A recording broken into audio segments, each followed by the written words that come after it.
It's knowing the players in the game. You got Jews and you got Muslims. Arabs second, Muslims first. And look at the track record of each people when they're in their homelands and when they're in places abroad. You got Muslims who are the most violent group of people on the face of the planet, whether they're abroad or in their own home countries. Look at ISIS. Who's that on here saying about like, oh, it's because of three powers and this and that? Look at when ISIS controlled their own territory, independent of all the other empires on the earth, and how they treated their own citizenry and killed and tortured their own innocent people who are Muslims that just not Muslim enough, right? Look how they act in the other countries, beheading people in the streets for showing pictures, drawing pictures of their prophet Muhammad. In Christianity, you're not supposed to show pictures of prophets, anything in the heavens above or in the waters below the earth, right? But Jesus is the most mocked picture. You have people drawing pictures of Jesus looking dressed as a woman, dressed as a drag queen, all kinds of shit. You don't see Christians out in the street beheading people for this, but you do with Muslims, right? Look at 9/11. I'm 37 years old. I lived through that. And I had contemporaries who went, some kids a few years older than me. I graduated in 2006. They went over there to Iraq and Afghanistan, you know, coming back with stories of fucking kids running towards them and their group of infantrymen strapped with bombs, little girls crying, being forced to run out towards them with bombs, you know.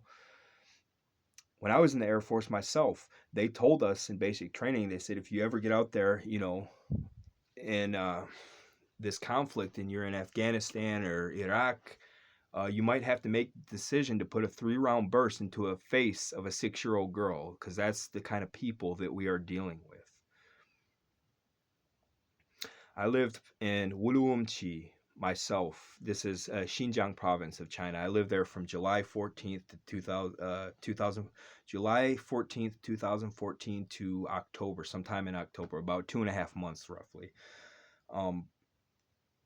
And the people, the way that they are there was a suicide bombing on Beer Street, and it killed 41 people and injured some 90 people. This is 2 months before I went to the city. The Uyghur people, local Uyghur Muslims. These Uyghurs, I think it was in 2011, a few years before, on the Kunming subway, they stabbed a total of 200 people. It was called China's version of 9/11. This is in Kunming, a different in Yunnan province down in the south. This is the people that are in this conflict here, these Muslim people. Okay, so this is an educated guess. This is where I get my information from. Anyways, in Urumqi, I had a good friend named Ubul Qasim. He was a Uyghur person. He was he was a very liberal.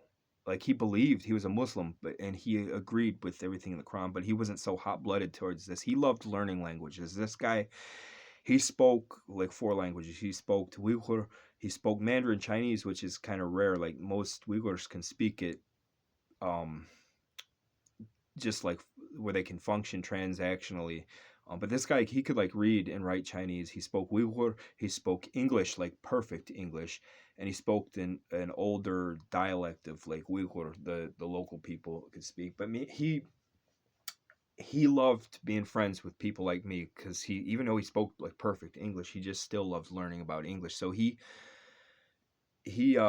I had this huge flat to myself when I lived in this city, and he would get me hashish. It was hard to get and come by there, and so like he would get me hashish, and me and him would just smoke and have all kinds of conversations to the night. Like, I've never read the Quran, but him being a liberal, he told me, like, still his belief is that one day God will destroy all the Jews, and that Jews are the main enemy of any of the people who follow the right path, which is Islam. They're the main enemies of God.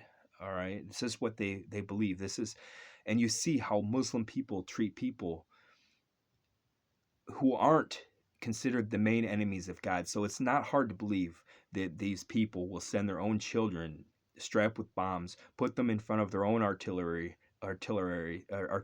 when they're firing at targets in Israel, so that when they inevitably get hit back, there's a whole bunch of dead kids on the ground that they can whip out a phone and show, and oh, the whole world, boo-hoo, in front of the whole world. My best friend was killed. My best friend from high school was killed in Afghanistan in 2009. He was the only guy from this town that was killed in Afghanistan. There's plenty that was killed in Iraq, but he was the only one from this town that was killed in Afghanistan, Benjamin. And he was a corpsman, a Navy corpsman serving with the Marines. A corpsman means medic. So the Marine Corps, they pull their corpsmen, their medics from the Navy. So he was over there. He served tour in Iraq, and he did very well, this and that and the other. But then he went to Afghanistan, and being a medic, you don't only tend to your own wounded, you tend to like civilians that are wounded. And from what I understand, it was in October 2009. There's a kid with a broken leg, right? And he's over there goes over to patch him up. The kid blows himself up, and then my friend, blown to bits, died of his injuries the next day. These are the fucking people that are waging this war. These it doesn't matter whether they're ethnic Arabs, Persians, Kurds, or Uyghurs. They act the same way. It's this zeitgeist mentality that they have. So this is an educated conclusion that I've come to. And yes, I've seen pictures and this on the internet. If you ask me for sources, I'd fucking smoke weed and I watched a lot of videos, this and that, and I'm not going to remember the exact thing, but there's videos that I've seen of Palestinians, Hamas. You ask me, there's no difference. I'd say I've been told that by people on the ground that come from over there, former Palestinians, Christian Palestinians over here, and Israelis, that 70% of the population, the Palestinians, quote unquote, they're Arabs. They're just plain old Arabs. They support Hamas, all right? But anyways, yes, I've seen videos of them standing kids next to their own artillery. But yeah, this is where I get my information from.